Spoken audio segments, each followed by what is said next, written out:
All right, good night, everybody. Welcome to another episode of Talk the Ting, where we try to keep it real. We try to have good, fruitful conversations with you guys. We try to have some people on that could teach some stuff. Tonight we have with us. Oh, before I do that, Hadley, how was your day, man? How was everything today? My day was pretty quiet, pretty pretty simple. I didn't have that much going on, to be quite honest. I was just looking forward to talk to Ting. Yeah, yeah, man. I'm very happy I look forward to this. I'm very happy that we're gonna have these two people on. I look forward to this episode for a long time. Um, with that said, we're gonna introduce the two people we're gonna have on tonight, Miss Catherine Lewis and Miss Nicole Roberts. They are two women who work in utility industry, in maybe the biggest city in the United States or in the world, I should say. And I'm very glad to have them on tonight. Hey, Catherine, how are you doing? Hey, Welcome, welcome. thank you. How are you guys doing? We are Good, doing good, good. great. How are Hey, y'all? Nicole. We're good. We're good. I'm good. So again, we wanna thank you guys for coming on. You know, it's really good to have you guys on. Um, I've known Nicole for a few years now, Catherine as well. Um, we want to ensure that, again, part of the reason we asked you guys to come on is because we want to make sure that we give in the people good um, information, good positive stuff that they can learn from. And you two guys are two people who are doing very well in your careers, which is very good and very inspirational for a lot of younger people, not just women, but men, boys and girls, right? Um, so with that said, Catherine, starting with you, can you give us a little bit of your background on, yourself and kind of where you at right now, please? Okay. So I was born in Dominica. I think you're aware of that. I lived in Kingsville for until I was about, I think, 15, 16, and I migrated here to go to school. So I went to Baruch College where I got my bachelor's degree in human resources. Um, and then I started working in the HR field, and I did that for a while. Obviously, that's my background. I did that for a while. And then I got to the utility company that you mentioned, where I also in HR and labor relations. And while I was there, I pursued my master's degree and I got that from Mercy College. So I have a master's in organizational leadership.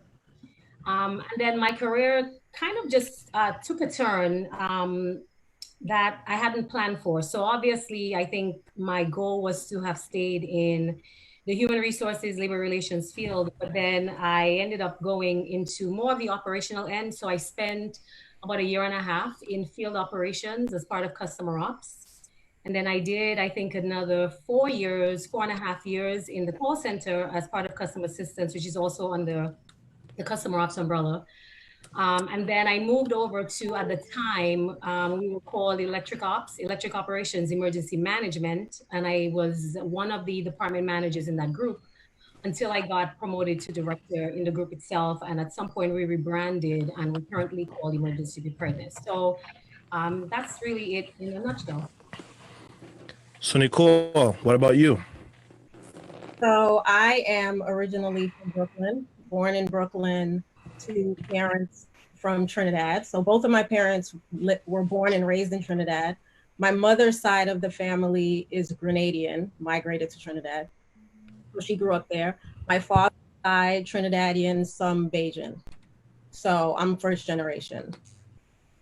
I so I went to all schools in Brooklyn, and then I went to Spelman College. That was for my undergraduate degree, and I did that in engineering science, and I did mathematics as well. Then I transferred to Georgia Tech. It was a dual degree program. Some schools have that. So I transferred there and I studied mechanical engineering.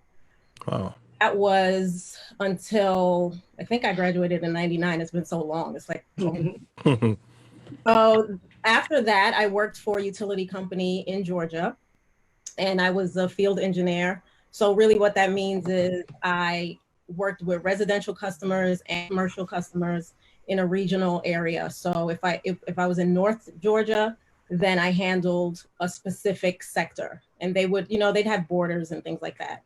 And those are my customer base. I learned a lot there, but I only stayed there for a little over a year. And then I came back to New York. And part of the reason I came back to New York was because I had been away from home for about 6 years. And I figured if I'm going to live in New York, I should live there as a young person. And if I wanted to, I could move back to Georgia at any time. So it was really only supposed to be a short time in New York. And then, I would feel like, okay, now it's time for me to have suburban life. But as I'm still here. And utility industry. The companies are very similar in a lot of ways, but very different in a lot of ways, because Georgia is more rural. Even though they have a city, it's a small city in comparison to New York, but the structure is similar. Initially, when I started on the professional development program, which was similar to what Georgia Power had. That's the company I worked for. And I started as a supervisor in various parts of the company. First, I was in the overhead. That's where all the poles that you see in the street. Then after that, I worked in a power plant, and I was a supervisor there. So I did a lot of testing of equipment and chemical testing. And after that, I became a supervisor of maintenance equipment in an organization called Substations, where that is the place between the customer and the power plant. So that's where I spent the majority of my career. While I was there, I became a supervisor. I worked in construction, electrical construction. So it was really like a construction-based job, but working on electrical equipment. Then I moved into a role that dealt with scheduling of projects. Initially, it started out as outage scheduling, which means you provide the protection for the crews that are working on the equipment, and you document it. You make sure that the correct equipment is out of service. You work with the control center, which is like the brains of the company. And I did that for a while because that job transitioned over years. I spent the majority of my time there, where I learned project management and program management. So I learned about financial forecasting and budgeting. And while I was in that job, I went back and got my MBA in finance. I went to Fordham. And that is really where I learned about the business aspect of the job, which is why I went back to get my MBA. Because engineering school is very rigid, and it can be very narrow. If you want to expand, you end up spending too many years in undergraduate school. So after I did that, there was an opportunity. I applied for various jobs. I didn't get them.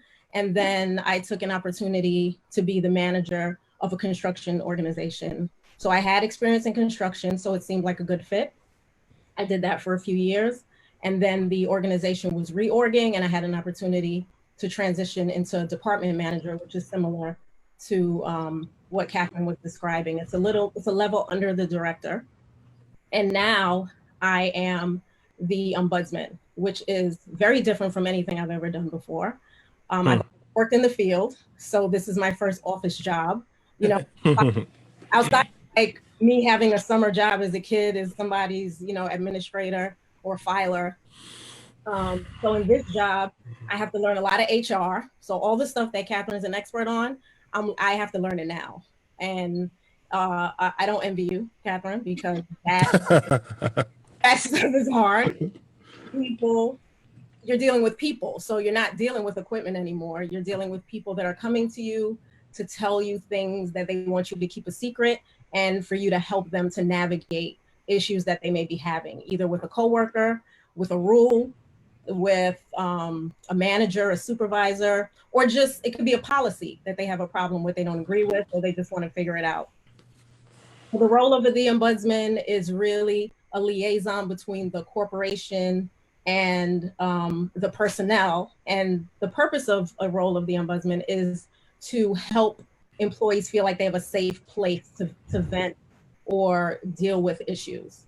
And those kind of things come out from different, I won't get into why there's an ombudsman's office, but a lot of companies use it as a resource, kind of like the ears of the streets, right? You know what people are really thinking, and you try to help the company to navigate in that way.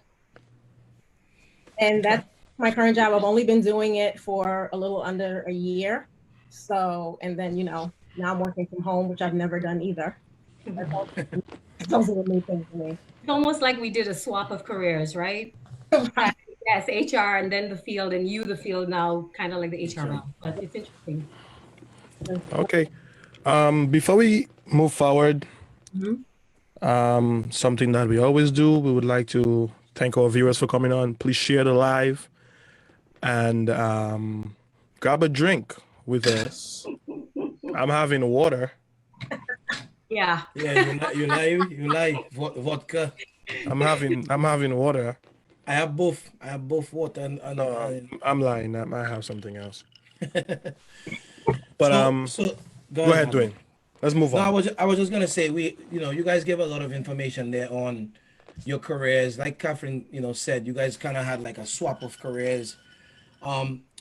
When you guys started, in your journey, throughout corporate America, what were some of the hardest challenges you guys came across? Catherine, you first of all from the HR side, and then Nicole, you from the field side. Okay. So I mean, I would say initially, so the working in the utility industry, and especially, so I'm with the company for about 20 years, right? So 20, it's about 20 years. So figure 20 years back, what the makeup of the utility business looked like. It's male dominated, and then the majority white male dominated. So that wasn't like an extra layer to it. So it really was navigating through the business of being able to have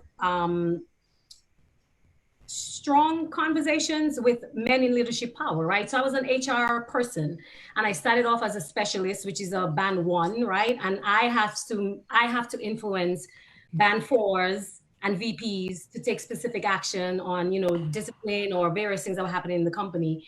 And they're looking at, at who's this little girl trying to give me advice and counsel, right? So you kind of go through that. But then I think once you establish yourself as a person, one who knows what she's talking about, right? Because a big part of it was knowing the job, learning the collective bargaining agreement, knowing the rules, knowing the policies and procedures. So you're going armed with the information. And I think it forced people to take me seriously. I don't think they had a choice. But yes, it was a challenge. There are many other things, you work in, it's a field dominated, environment as well. So you have the kind of, the stuff that comes with that. That you kind of work through. But I mean, overall, I don't know that it was super difficult. I think that once I established that I was about the business and I knew my stuff and people kind of know what to expect from you, it was easier, I would say, to navigate through that. What about you, Nicole? I think for me, the male dominated environment was familiar to me because I went to technical schools pretty much my whole life. So that part wasn't new, but it's definitely different once you leave school and get into the workplace environment because the level of competition changes a little bit. When you're classmates with people, you start to see how they treat you a certain way when you're in a science environment. But at work, the stakes are higher. So in my experience, I will agree with Catherine. It's more about you have to show that you're willing to learn. You have to show that you can learn fast and that really that you're not going to accept disrespect.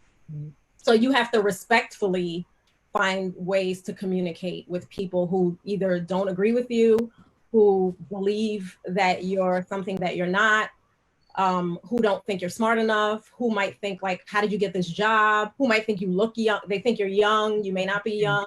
Yeah. I mean, layers to what you experience, but I think building up your knowledge base of the job and trying to build up your network as best as you can is the best way to get respected in some regard. My experience for that was really to stay in a specific area because I found that because of my personality, I think it worked better for me to build up my expertise in order for people to take me seriously. I think it feels easier once you understand the job, but then there's other challenges that you at least have the space mentally to deal with. So Nicole mentioned something that I think was also key for me, right? Learning the job. So when I started off in labor relations and HR, I was supporting operational groups and I'm not an operational person. right? So I had to make sure that I understood and knew their business in order to be able to support them. So that meant going out to the field. That meant looking over their specs and reviewing their policies and knowing their language and being able to, to talk. And I supported electric, gas. I had a number of those groups. So being able to speak to them in a way that made them see that, at least I had some understanding of what they did. And I think that went a long way to what Nicole was talking about in terms of respect and people, knowing, hey, she knows what she's talking about. But I had to incorporate myself into the customer's business. Good. So I'm kind of happy that you kind of touched on a little bit on the question I'm about to ask, because you mentioned, some people might say, who's this little girl trying to tell me what to do? So has there ever been a point where you had to come across a little bit demanding to, to get that respect, or like be mean to any of your employees or people who work beneath you to get in line, like, because just today, like, my boss is older than me, but he's younger than a lot of the people in the department. And just today he threw a fit in the office because one of the older guys wanted to do things his way. So any one of you or both of you, can you all touch on that? You want to answer that one? I can go first. So wherever, most of the groups that I've worked, and even when I worked in retail, so before going to the utility business, I worked in retail primarily, doing human resources there as well.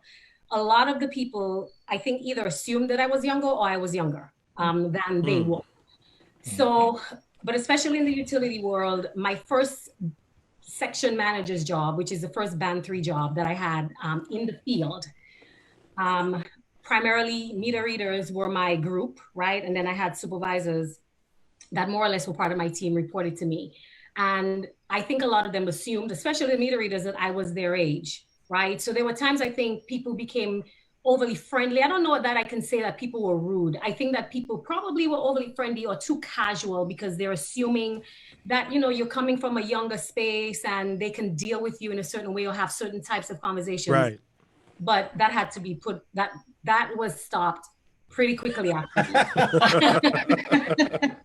Whoa. Very quickly. And in the field, I had a mentor. He was the other section manager there. I'm sure you guys can think of who that is. And he was, super stern. So they knew, not to even cross his path with any type of nonsense. So I remember when I first got there, he'd pull me aside and he says, you got to determine, which Catherine you want to be, right? You can be the super friendly one and joke about everything, or you can establish yourself from the beginning and let people know where you're coming from.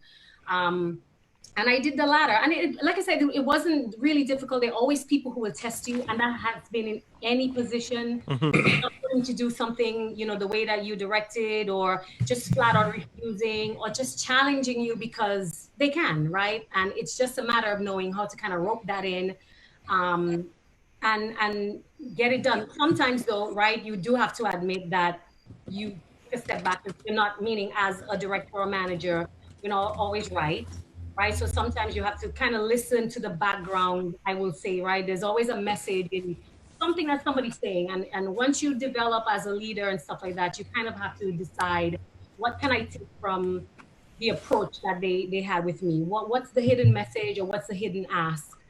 And, it works. Yeah. I think for me, it's been balancing some kindness with sternness and consistency. I think in the field particularly, you get tested in a different way, because a lot of times you could be working in the field and you're the only woman there, or one of 2 women. So I think, just like Catherine said, you decide who you're going to be, and you may have to be a different person every day, depending on what you're dealing with. If you're dealing with something that you do, a daily task that you may do every day, or if you're dealing with an emergency situation, and you may have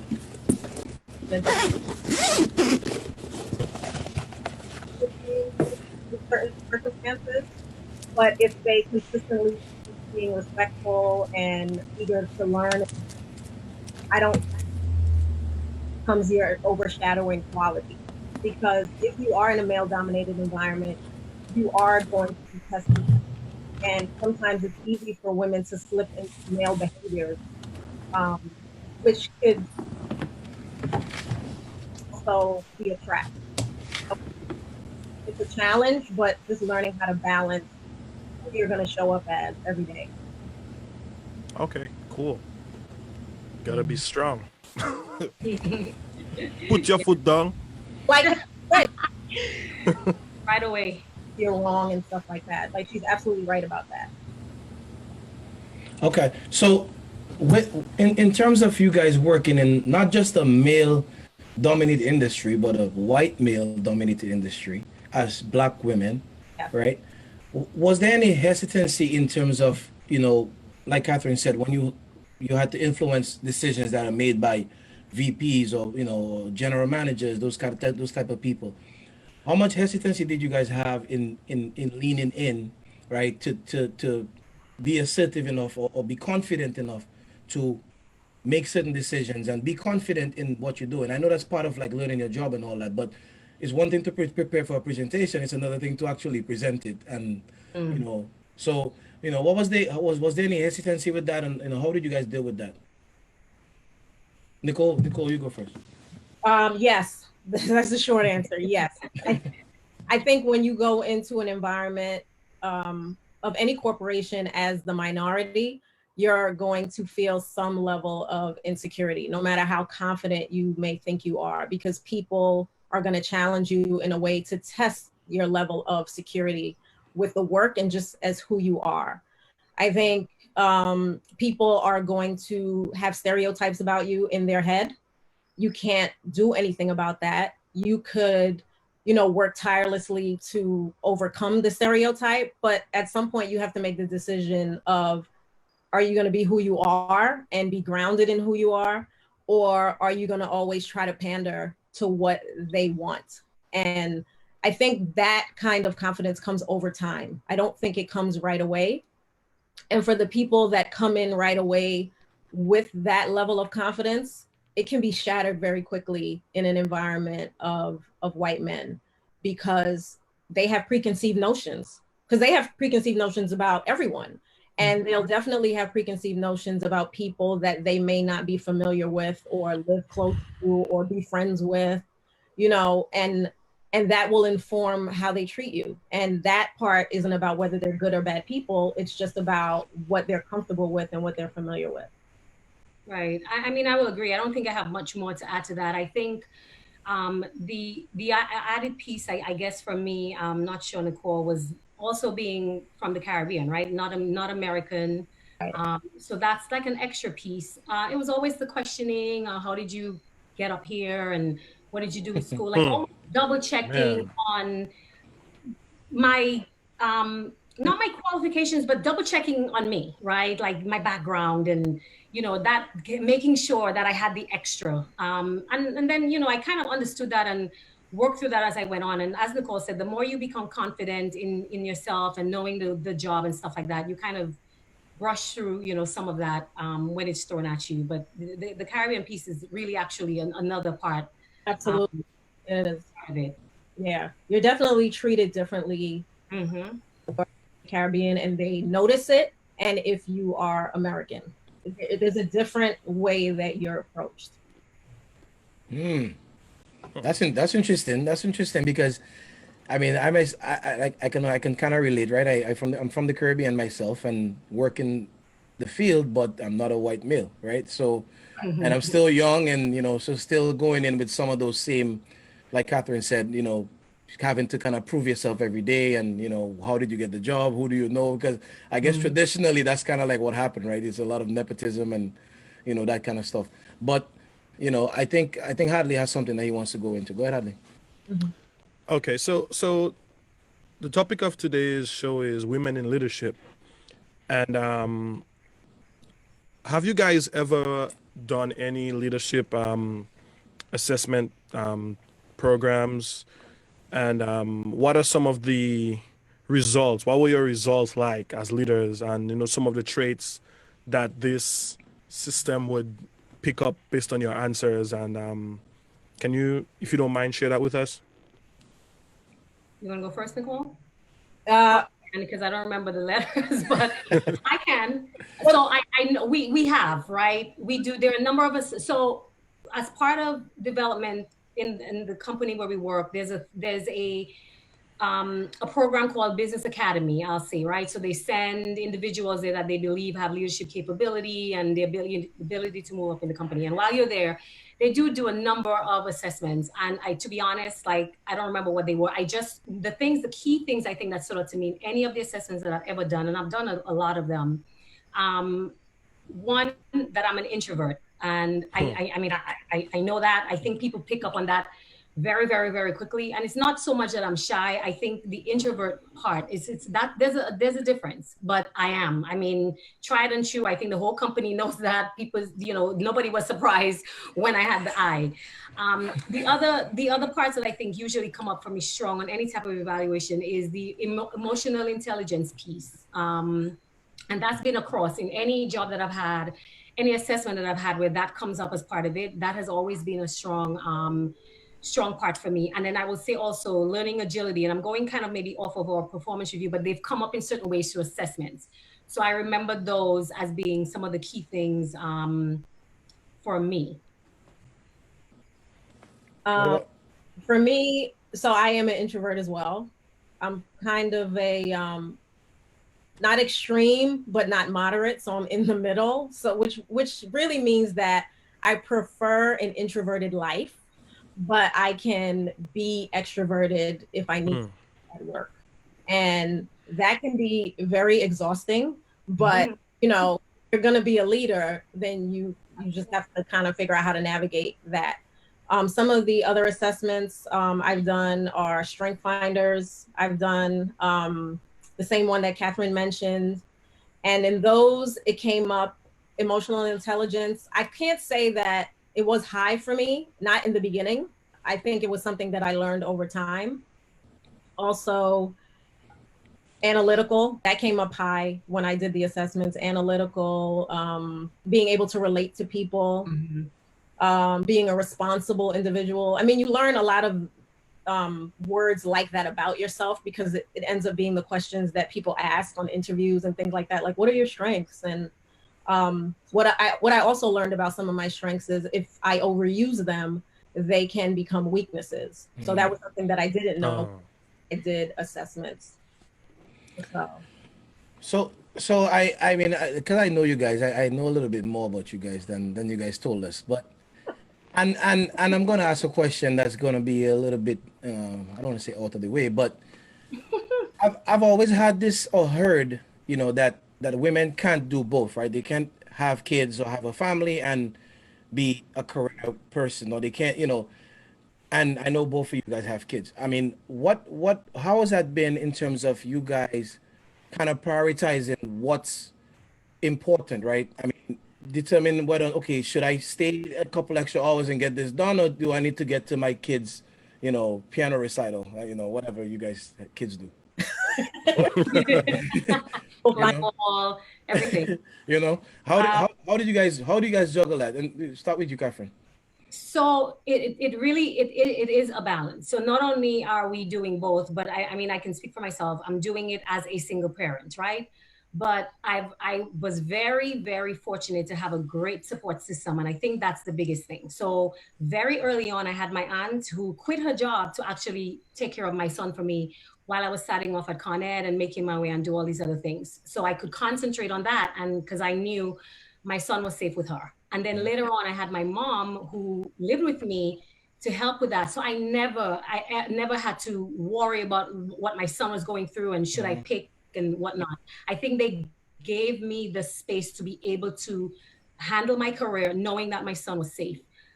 Doesn't mean that I didn't have a big part in his life. I still drove him to practice. I still, took him on the runs and had him in all sports that there were: football, basketball, soccer, everything. I mean, we did that.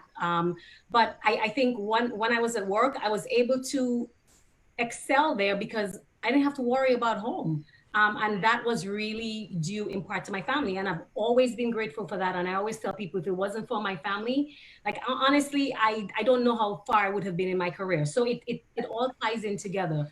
Having that support system is really, it's key. It's key. Yeah. Absolutely. 100%. Absolutely. I think it's a challenge.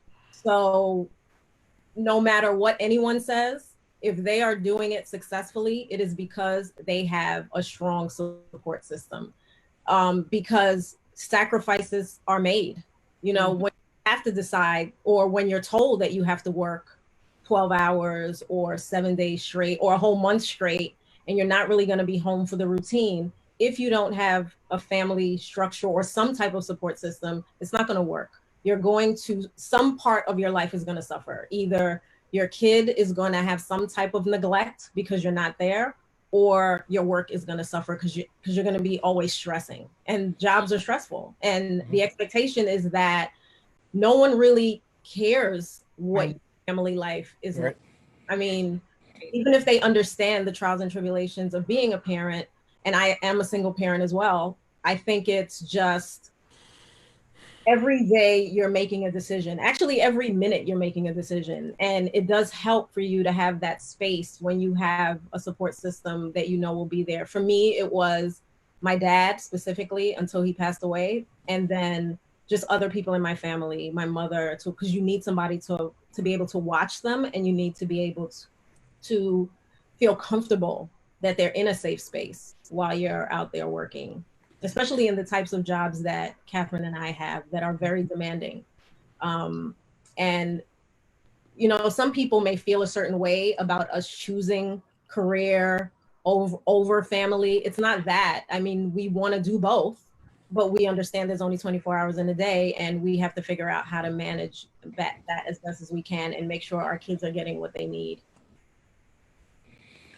Okay. So, I mean, one of the things that I've heard as well is there's a difference in being a leader and a manager. Right? I don't know if you guys agree, but I think so too. what do you guys think is the major difference between those two? And how did you guys navigate that battle, right? To manage, because this, I mean, Nicole knows we have this conversation all the time. Manage, no, there's a lot of people who maybe can lead, but I don't know if they could manage. You know, and understanding the human aspect of management and all of those things. What, you know, how did you guys deal with that? We'll start with Nicole. I think the difference is that managing is more about the process and making sure the process is taken care of, whatever the rules are, whatever, you know, approving time, whatever those processes are related to your job. You're managing the process. You're managing the people that are doing that process. That's really what managing is about. I think leadership is more about how do you show up and make those people feel when they're managing those processes. It's more, it's, you know, some people will say it's about if you get people to follow you. I try not to say that because then it makes me think of cults for some reason. So I stay away. I think it's more about, do you know how to inspire people? Do you know how to meet people where they are to help them to be better at their job? I think it's the ability to understand the job that they're doing, even if you may not necessarily know how to do the job, because you may be in positions where you've never done that job before. It's about connecting with people and getting them to the next level, whatever that level is for them. So if it's an entry level, you know, finding out, do they want to go past that level, and helping them and giving them the tools to get there. Teaching them how to network within their own group, teaching them how to network at various levels with their peers, with people that may be working below them, with upper management or executives, you know, showing them, teaching them how the big picture of the companies or the jobs that they're working in. I think leadership is more about getting them to the next level individually and as a group. Right. So everything Nicole said, I remember somebody asked me this question sometime back, and I have always said, I think what feels genuine to me about leadership is getting results through other people. You can do that. You're managing tasks, you're getting things done. When you talk about leadership, you're getting results, but you're getting it through other people, and you're getting it as you serving them to get the work done. And one of the examples I always use is if you're a good leader, you don't need to be present for work to get done, right? Because they feel they feel your influence. They know how you work. You've empowered them to do the work. So you being present is not one of the drivers for them getting the work done. So just adding to what Nicole said, all these things, but just adding that on. All right. Okay, so that's pretty interesting. So for either one of you can go first. Okay, I'm gonna pick Catherine. You go first on this one. How did you and how was it getting to the level that you are currently at? Considering, as we stated earlier on, it's a male plus a male white dominated. So we have the gender gap to deal with, and to a certain extent, even the equality gap to deal with. How was it like getting up there? So it's an interesting question. All right. So for the first 3 positions, so when you start in the company, you can get to the band 3, you kind of apply for positions. So when I got to department manager of emergency management, I had actually applied and interviewed for the job. And a lot of that had to be, based on people that I had relationships with, meaning professional relationships, right? So they had dealt with me in previous roles. They knew the work that I can do.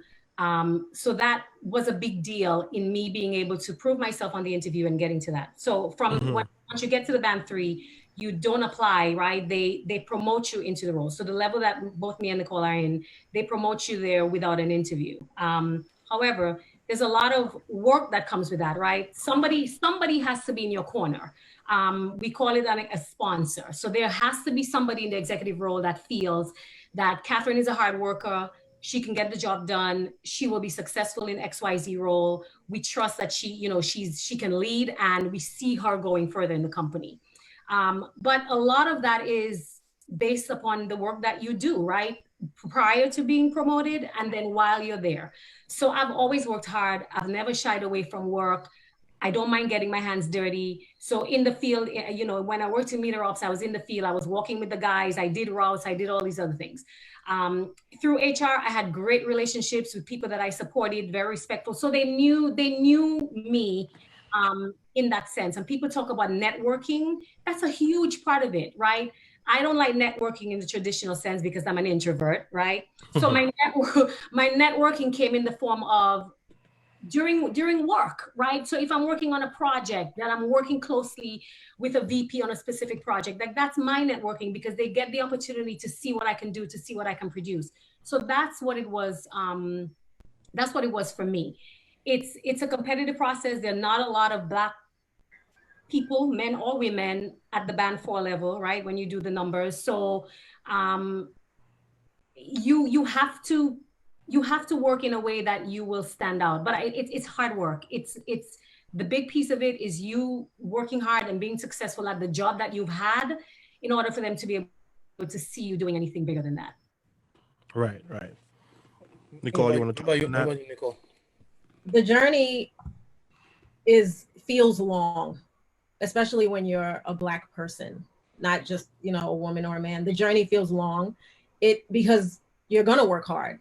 If you're there, you've already worked hard to get there, to get to the first level, the second level, whatever the levels are in the company.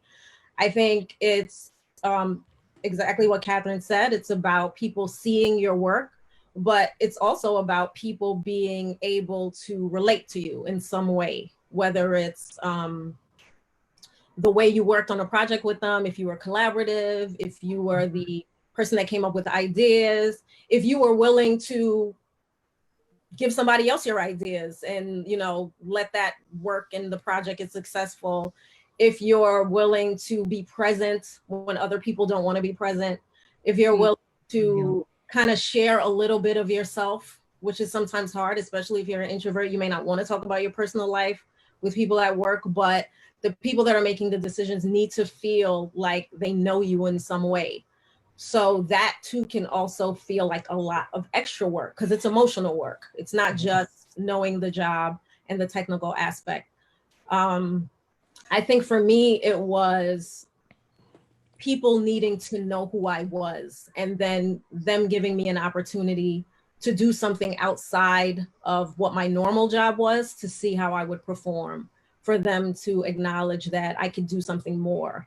Also, being seen in emergency situations, or how do you work under stress, or how do you work with people that may not like you. I mean, it's all of those things, and they're always watching and looking to see how you're going to respond, how you're going to present yourself.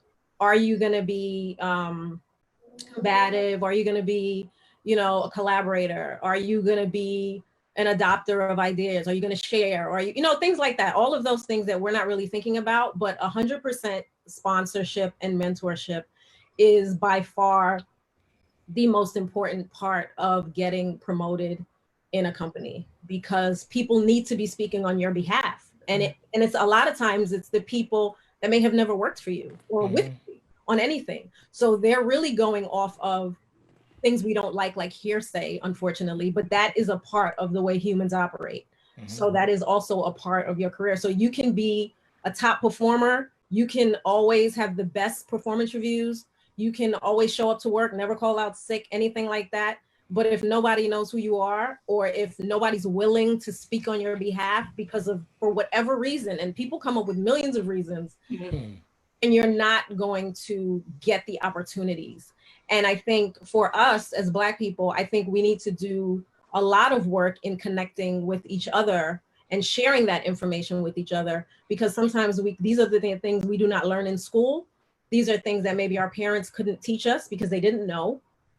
And now that we're here and we know, we have to try to share it. I mean, sometimes it's not fun being the only person. It can be, if that's what you're about, but sometimes you just need somebody else that understands like your journey and what you went through, and to help you, to give you advice, to give you a pep talk, whatever. Those are the things I think are important in the journey. So I mean, just one point, right? That's a very good point. So I just wanted to build on that. It's important to do it early in other people's career. So like I always kept saying, when I worked in HR, so many of the people that I've supported became senior VPs and whatever. And at the time they were like section managers and GMs. And I had no clue. I didn't know how the process worked. So, and I kept thinking, if I knew what if I can share what I know now to somebody who's in the band one, to say, hey, every interaction that you have at this company will make a difference for you. So treat each interaction as if you're being interviewed for the next level up. I wish somebody had said that to me, right? I would have had stronger relationships along the way. I didn't, I was supporting these people. It never occurred to me, hey, this person's going to be senior VP one day and might be the sponsor for you, right? And I'm not saying that has to be the only focus of your job, but if you have opportunities to build relationships with people from very early on, it pays off. And that is some of the information that needs to be shared with people coming up. So they know that. A lot of it is relationships and how you work with people. It is. Okay. So basically, in a nutshell, it's key to do the work, do it well, and make sure that you build the best possible professional relationships. And I think that's a problem that I have in a certain extent, that I'm a very outgoing person, but at work I'm very timid, and sometimes I tell myself, yo, you need to speak some more. You need to, like add more to certain conversations. So I'm pretty happy that you put that out there. So if I want to get that promotion, I got to do some more. You have to be visible. You have to be visible. As much as I hated it, as much as I wanted to keep my head down and do my work, because I can do that, right? I have no problems doing that. You have to be visible. I'm that kind of person. I'll find myself 3 hours straight just looking into my computer screen working, and then I'm like, oh. We're raised to be that way, and I think even though we don't like that visibility is important, we're not going to like it, especially based on how we're raised. We're raised to go, put your head down, do your work, right, right, and don't cause any trouble. But the truth of the matter is, other people think networking means something different, and it's important to them. So if you're not visible, which is something that I struggled with, they're not going to acknowledge you. It doesn't even know your work, even if you have good work ethic. If they don't think that you can chit chat with them about Seinfeld or whatever, they're Right. going to think that you're good to be in the space with them. And that's politics. That's part of working in a corporate environment. Yeah, I mean, I can say I've experienced the same where, you know, get a job and you kind of like, all right, you like you're in that mind frame of I have to prove myself. So listen, let me put my head down, let me work, let me do this, and then things start coming out, and then you see who's getting promoted and who's moving here and there. You're like, what? Why Like, you not know, me? I did all this work, like nobody's saying nothing to me, you know, kind of thing. But Yeah. let me, but I wanted to ask you guys, in the time that you've been in your well in the company, right? Have you seen a change culturally in terms of um more avenues being open for people who look like us, whether it be men or women, you know, black people? What do you guys think about that? Yeah, I mean, I would say yes. I think there's still a long way to go. And I certainly know a lot of companies are having the discussion following George Floyd's killing, and a lot of recommitment that companies did around diversity and inclusion and stuff like that. So there's a lot more work to be done. But yeah, I mean, years when I came 20 years ago when I came in the company, I was hard pressed to find people who looked like me. And it's so interesting that a lot of the ones who did look like me, like we're all kind of at the same level. We're following career path, right? Mm. So there weren't a lot of us. I think it has gotten better, but there's a long way to go. And it's not unique to us, right? I don't think it's unique to our company. I think that's just a struggle across companies. When you look Hmm. at the data, when you look at statistics, um, there's a lot of work to do. There's a lot of work to do. And Nicole, I mean, in the role that you are now, I know you can't give a lot of information, but I know you have a lot more interaction with people all throughout the company. So, you know, what's your take on that? My take is that has been a cultural shift. I wouldn't go as far as to say change, because change is hard. And I think changing culture, if it's not done quickly, a lot of times it's really going to move at a snail's pace, because the way humans operate is, oh, it must not be that important if we're not doing it fast. And historically, corporations do things a lot slowly because of the hierarchy, because of the bureaucracy. So, with that, we've come a long way as corporations go. And in the industry that we're in, change is a lot slower because of the structure. But there's still a lot there is, like Catherine said, there's a lot of work to be done. I think from the time I started the company, there are more minorities in leadership positions.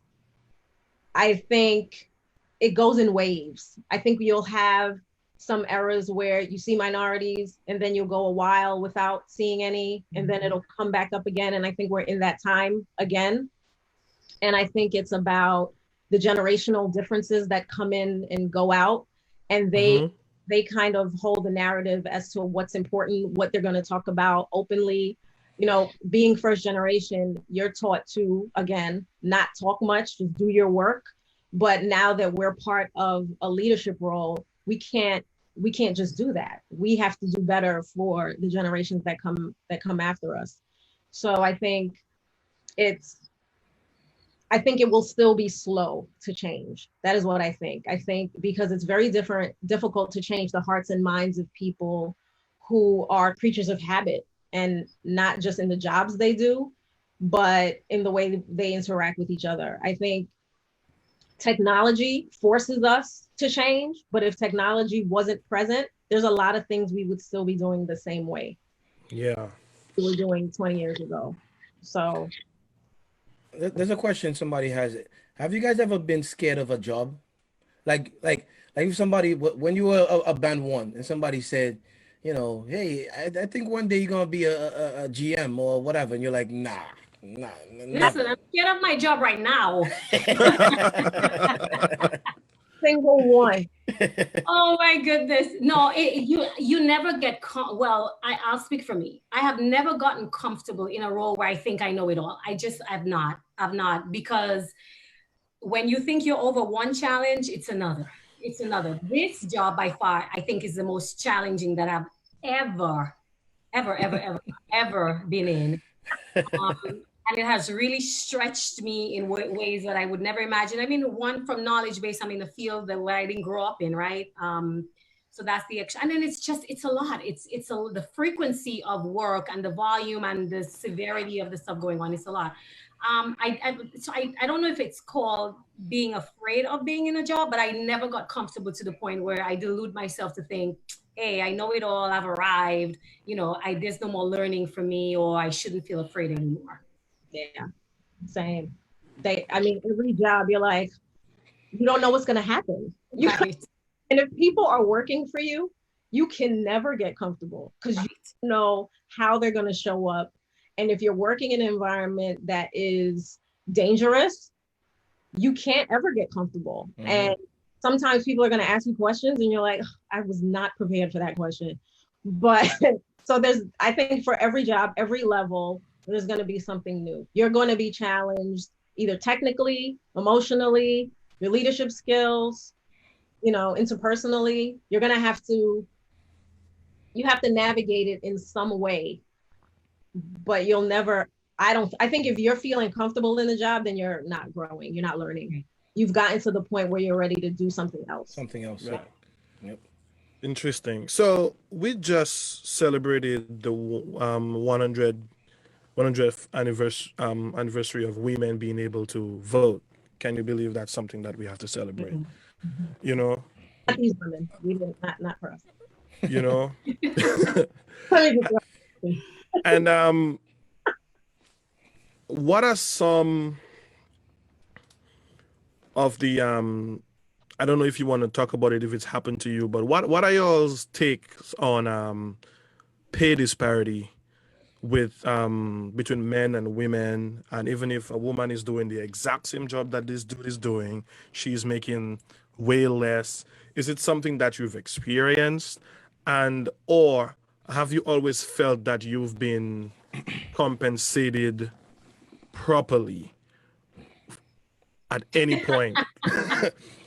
At any point, Wayne has the answer to that. At any point of your career, do you feel like, yes, I'm satisfied, at least for now, with what I'm making? So you want to take this one first? Catherine, like it now. Hold up. Let me see. Catherine, go first.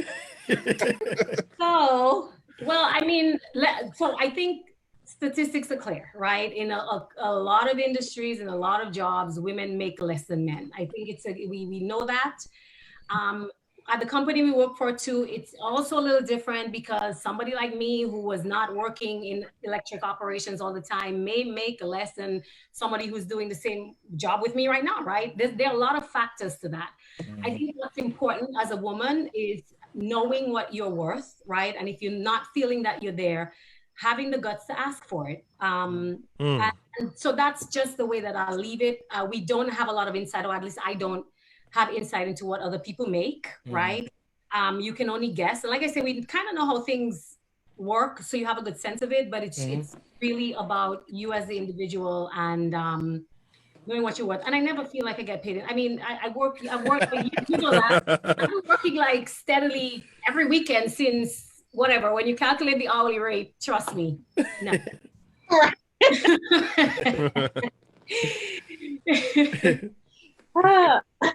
Well. Oh boy. Oh boy. Choose your words here right now.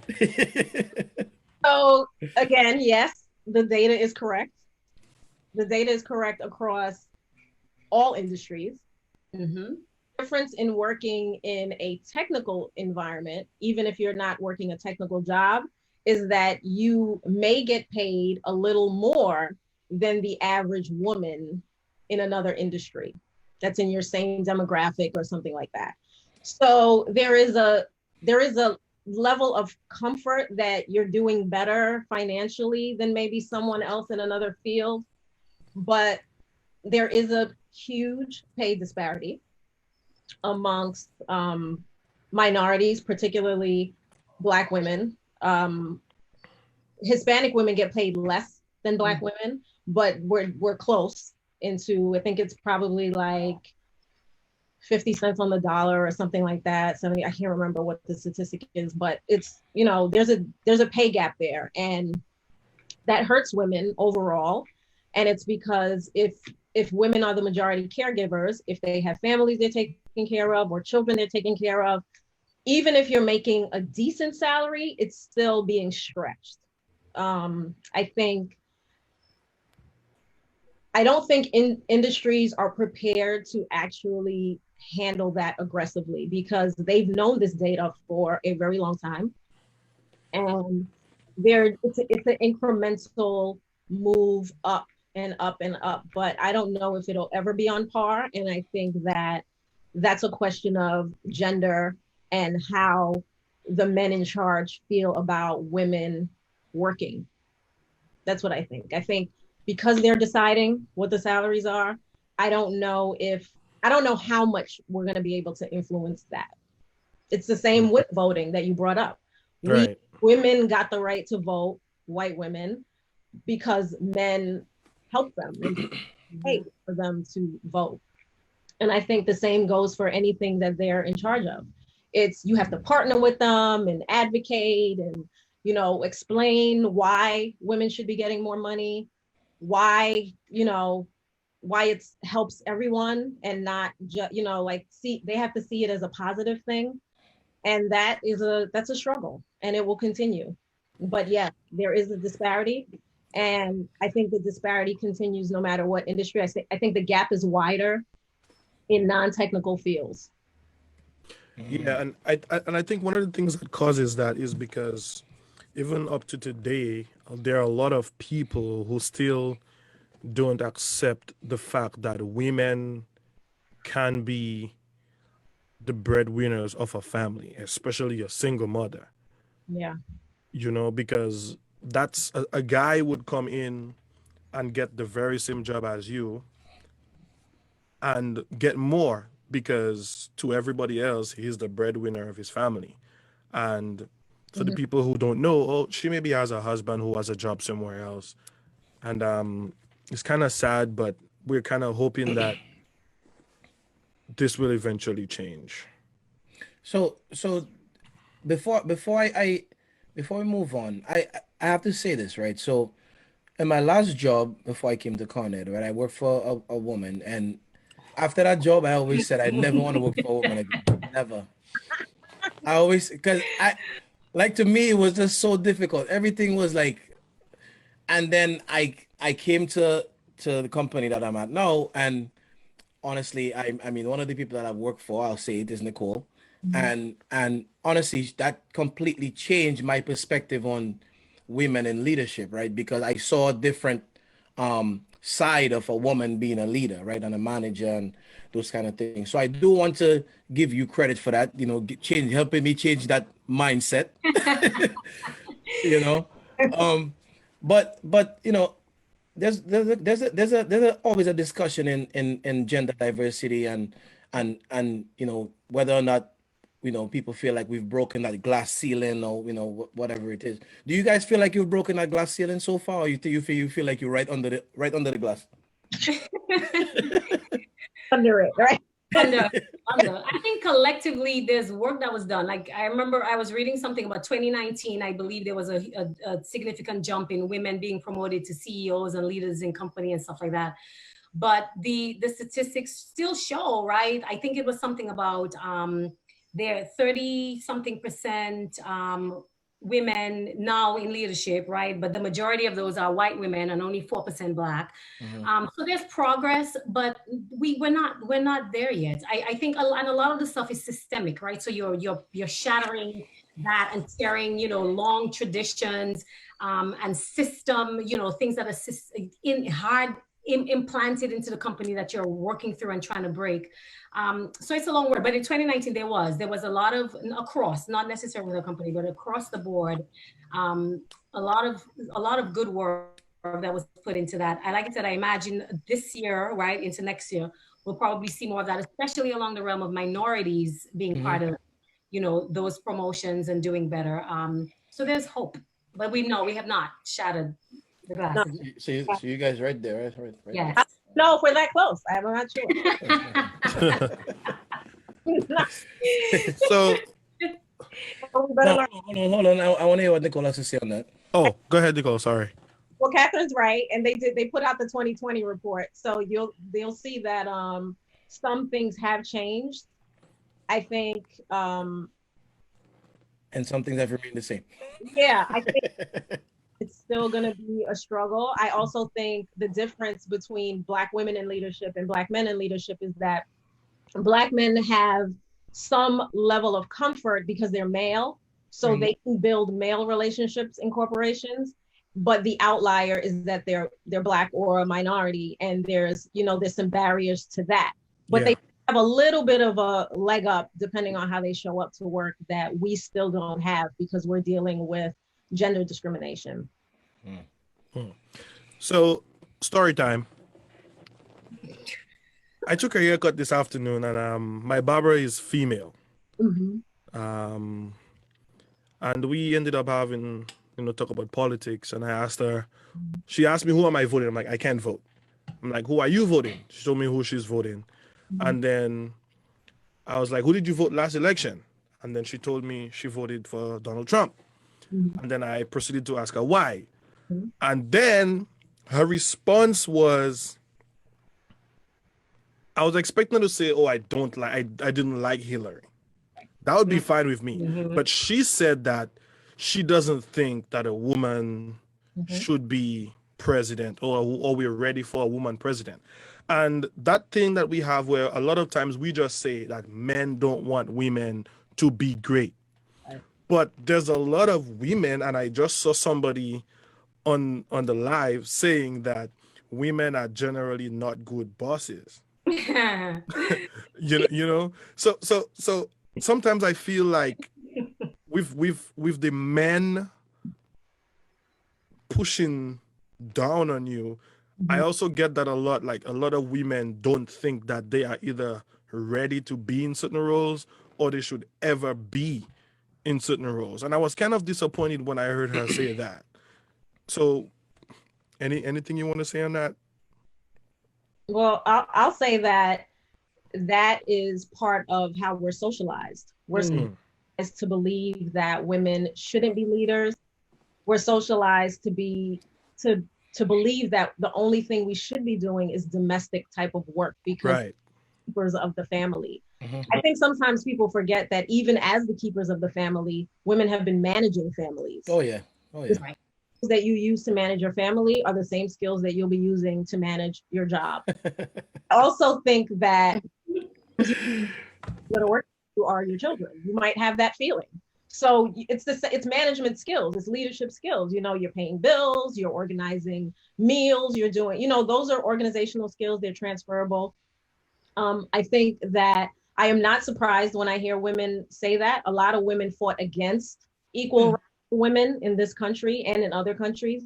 I think that it is ingrained and indoctrinated in us to not want to strive to be more, because there's a conflict that can occur at work and in our homes, in our private spaces. We could be in relationships with men that feel the same way.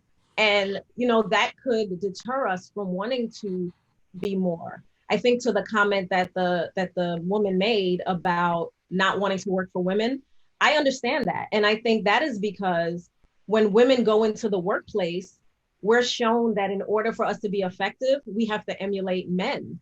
And when we emulate men, it never goes over well.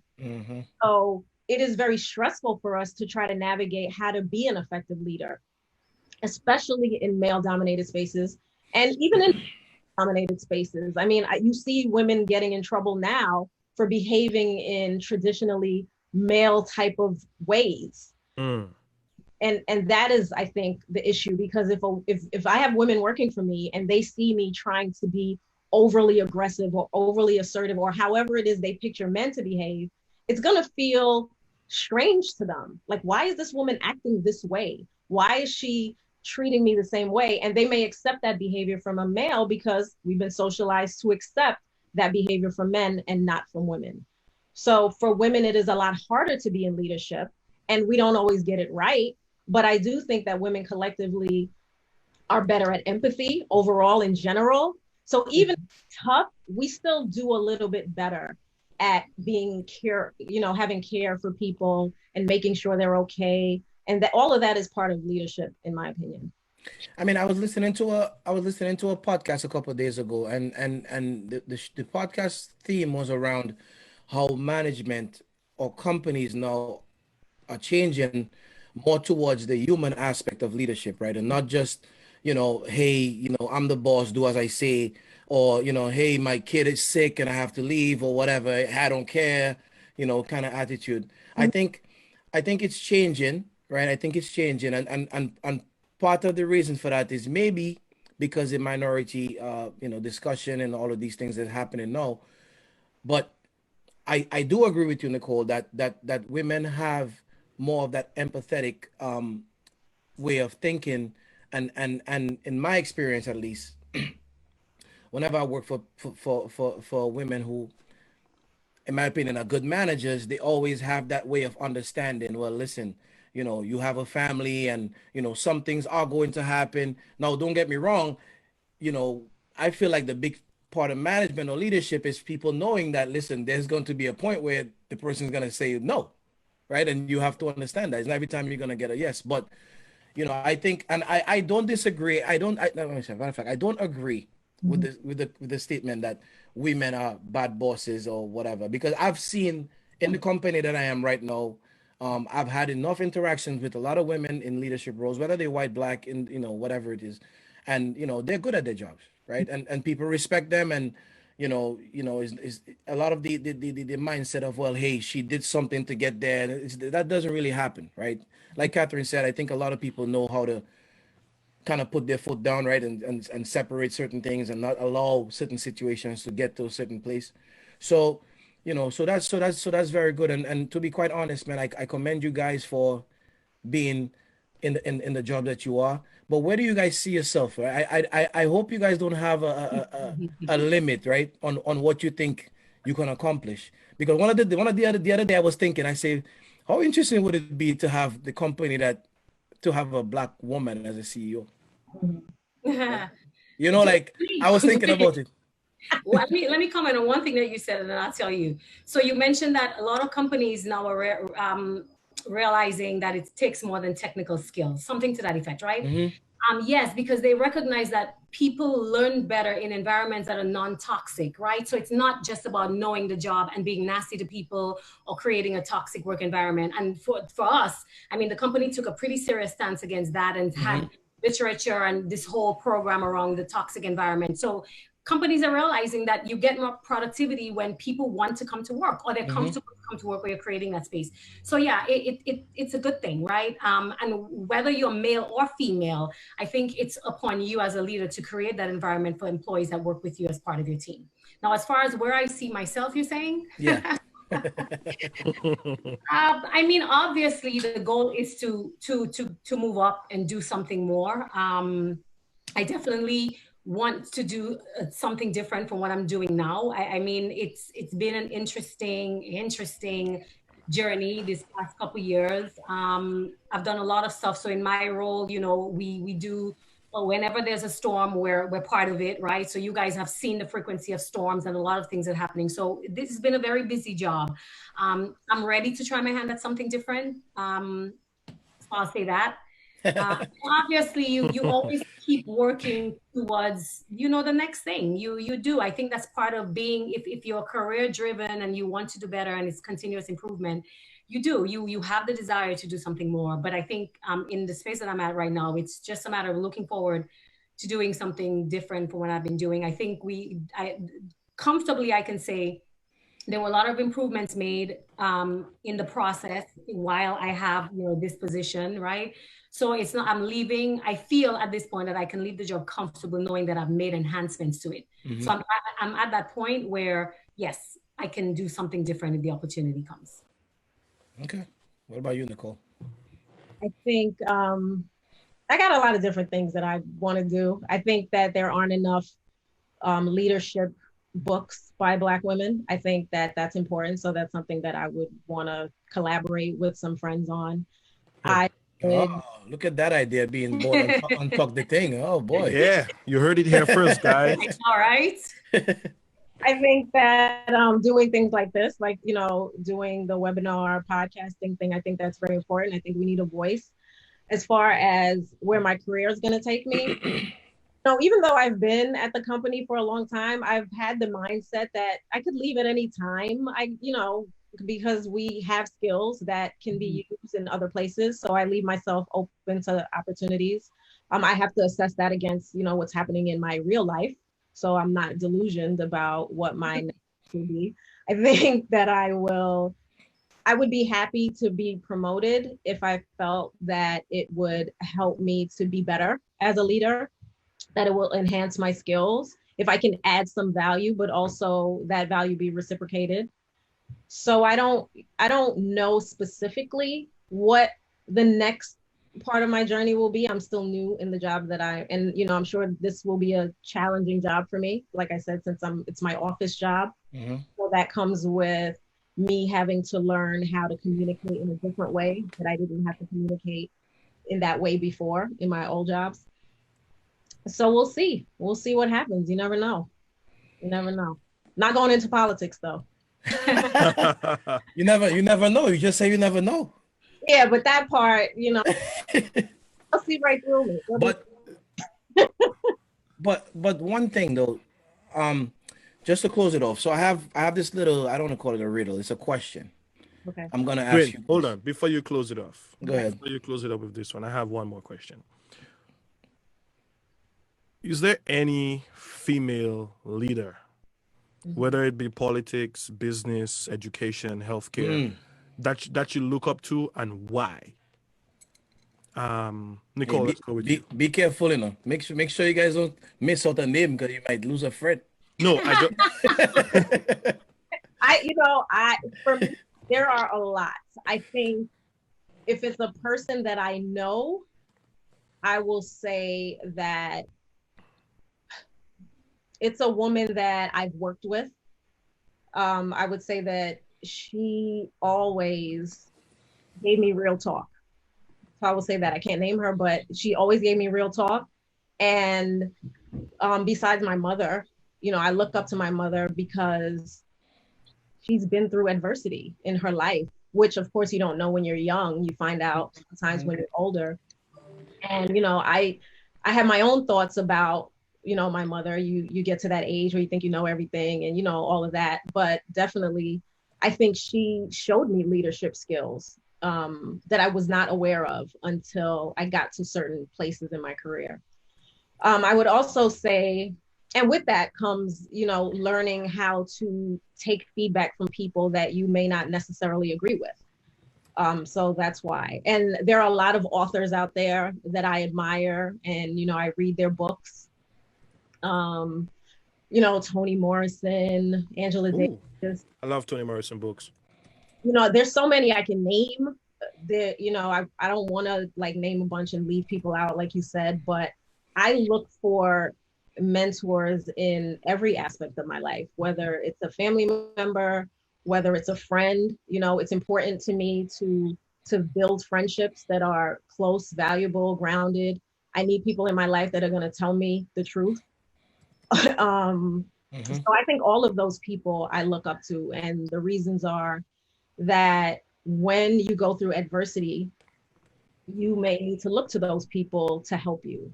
And it could be in a book, it could be something that an author wrote, it could be a song, it could be an artist, and then the people in your real life, my aunts, my cousins, my close friends, the ones who've seen me at my worst, those are the people that I look up to. Okay. Yeah, and I think my response is not very different from yours. I mean, we know the traditional what people say, right? Oprah, Michelle Obama, and stuff like that. But biggest mentor is really somebody that I work with right now. They're in the company. I don't work with them as part of the team, but they're in the company. And I think it's some of what Nicole said, right? Because they're honest, because there's transparency, because they have the ability to guide, because they have the ability to help you navigate and to decipher things and make you see what's not really on the surface.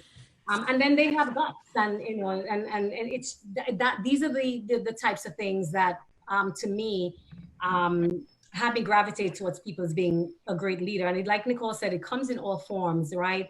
And in different ways. It doesn't have to be like a particular person, great leader and everything, but you get leadership evolves in different aspects of your life. So it can vary depending on the situation.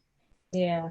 And I don't want to name one person because I think sometimes especially if it's a celebrity, you don't want to seem like you idolize this person and then they're right. Oh, you crushed my dreams. So but there are things I admire in many people. Okay.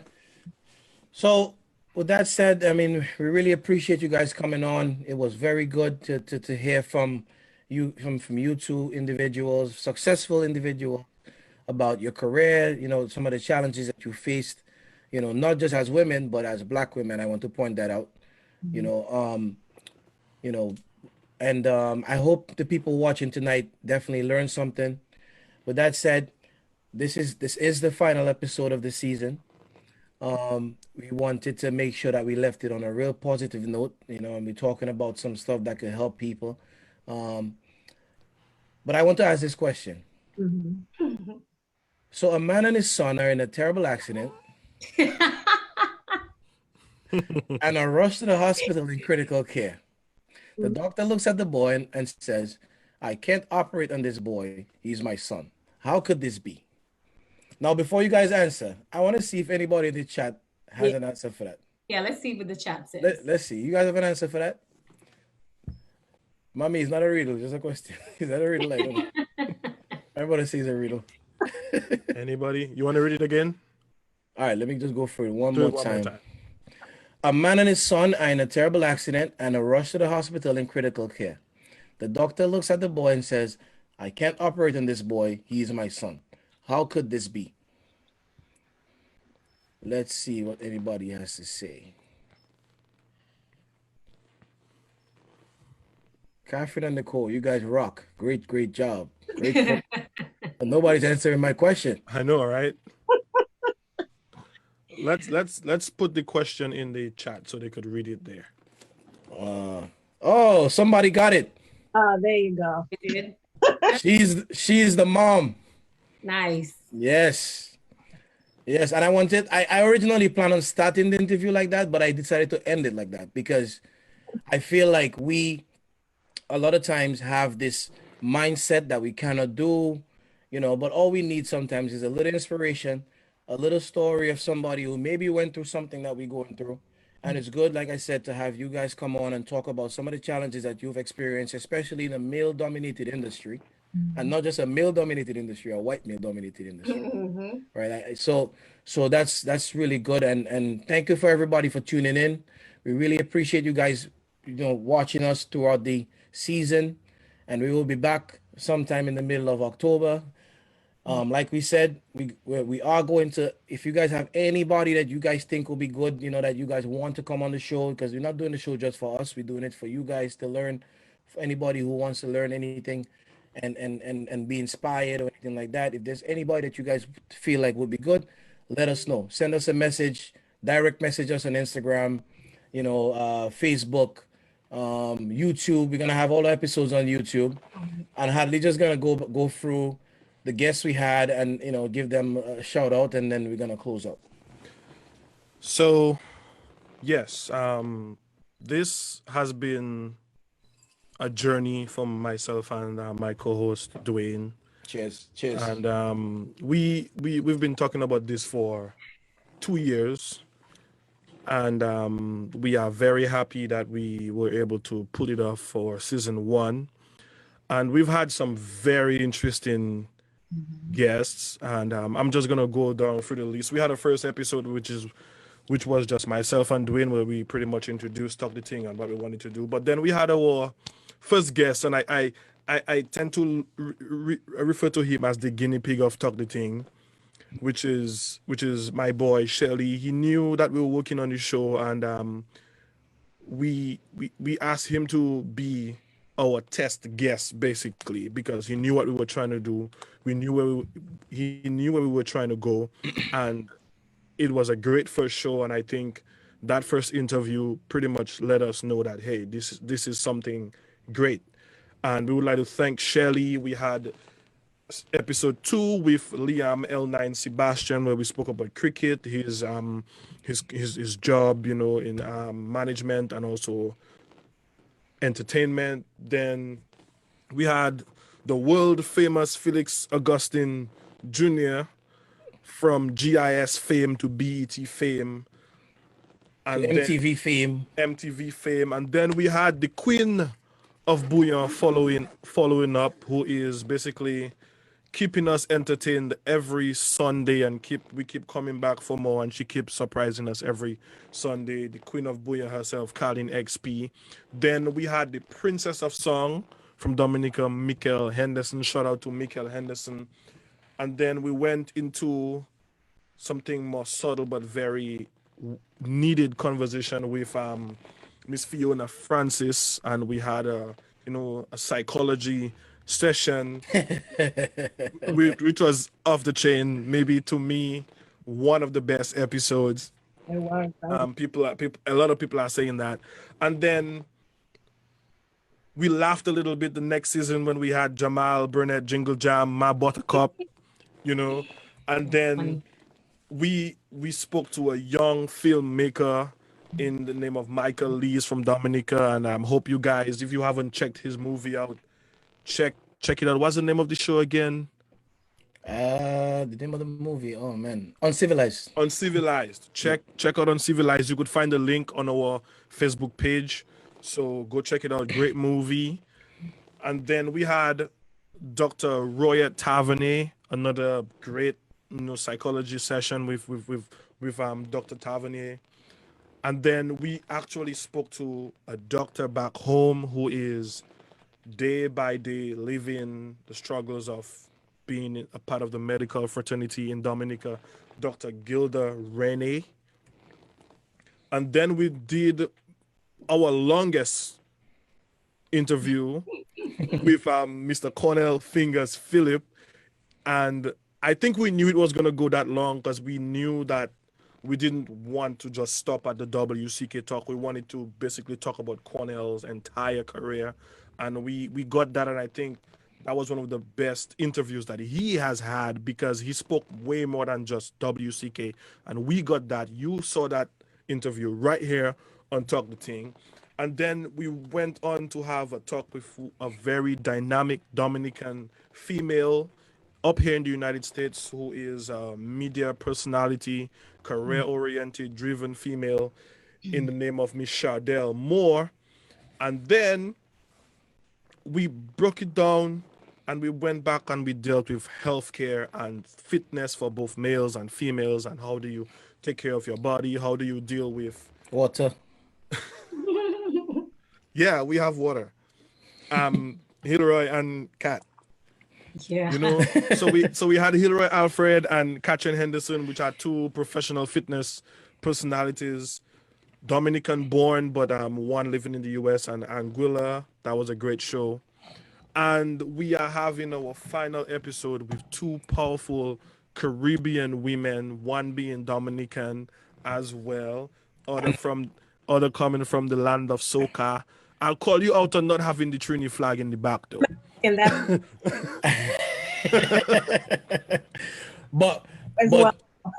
but shout out to Nicole. Nicole is the first non-Dominican guest on Talk the Ting. Right.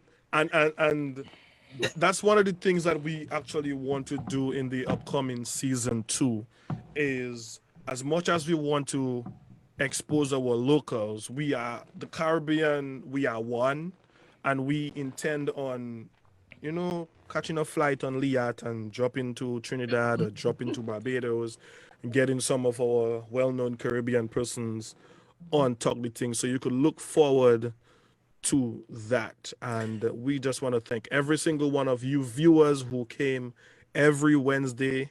And somebody actually messaged me at 7:45. Yo, you're not coming in. I'm like, dude, it's not 8 yet. So we have people listening to us, and we want to thank you guys. And Dwayne, is there anything you want to say? I'll do like Felix Henderson. Take it away. The last thing I want to say is, Hadley mentioned jumping on Liat. Anybody want us to come to Barbados and do a live show? We'll come and do it, Yeah. Organize us, you know what I'm saying? We come and do it. So we come interview Jason Holder and all them cricket fellas and anybody. We talk to anybody and we try and give information. But again, one of the things that we have targeted and we will keep targeting is positive content. We will not be coming on here and talking about anything that does not add value to somebody's life. Somebody's life, right? We will not be doing it. That's not our MO over here, man. So we will make sure that what we do talk about, when you do tune in, that you could leave after that hour and a half, whatever, and learn something and feel inspired, right? So with that said, thank you everybody for tuning in. We really appreciate it. We will, check out our page on Instagram, on Facebook. We'll be, putting information on there on who the next guest will be for the next season, and when we'll be trying to get all of our all the episodes on YouTube before the next season comes up. So with that said, thank you very much and have a good night, everybody. Good night. Thank you, everybody. Let's give Talk the Ting a round of applause. Our guests a round of applause. Let's give our viewers a round of applause. And we'll be back. We'll be back, guys. Thank you very much for viewing. And until next season, bye-bye. All right, later.